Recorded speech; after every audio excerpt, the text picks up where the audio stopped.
একজন প্রবাসী সন্তান হিসেবে, রেমিটেন্স যোদ্ধার সন্তান হিসেবে আমরা জানি এই দেশে সবচেয়ে বেশি ভোগ করে কম এবং ত্যাগ করে বেশি হচ্ছে রেমিটেন্স যোদ্ধারা।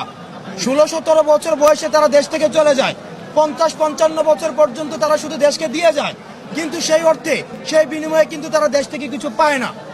আজকে অন্তর্বর্তীকালীন সরকারের মধ্য দিয়ে আমরা আহ্বান জানাবো, প্রবাসী সরকার যারা রেমিটেন্স যোদ্ধা রয়েছে তারা এই দেশের প্রতি যেহেতু ত্যাগ সবচেয়ে বেশি করে, তাদের ইনভেস্টমেন্ট যেহেতু সবচেয়ে বেশি, তাদের প্রতি যেন সবচেয়ে বেশি মানবিক হয়।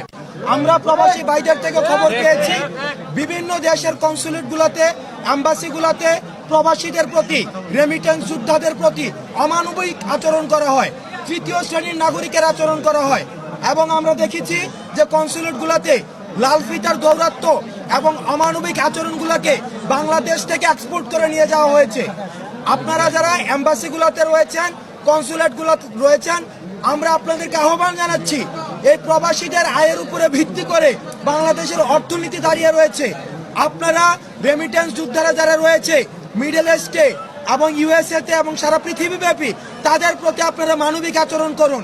কারণ আজকে গণ অভ্যুত্থানে প্রবাসীরা যেই আমাদেরকে সমর্থন জানিয়েছে রেমিটেন্স শাটডাউনের মধ্য দিয়ে, সেটি একটি তাৎপর্যপূর্ণ ঘটনা। সুতরাং প্রবাসীদের অবদান অনস্বীকার্য। আমরা আপনাদের কাছে আহ্বান জানাবো, কোনো কনসুলেটে, কোনো অ্যাম্বাসিতে আমাদের প্রবাসীদের প্রথম শ্রেণীর নাগরিকের অধিকার দিতে হবে এবং তারা যখন এয়ারপোর্টে আসবে তাদেরকে প্রথম শ্রেণীর নাগরিকের মর্যাদা দিতে হবে।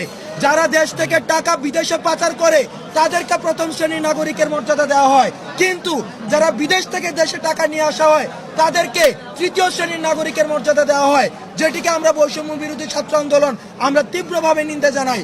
আজকের পর থেকে আমরা বিশ্বাস করি, প্রত্যাশা করি এবং অন্তর্বর্তীকালীন সরকারের যিনি প্রধান উপদেষ্টা তার প্রতি আহ্বান জানাবো,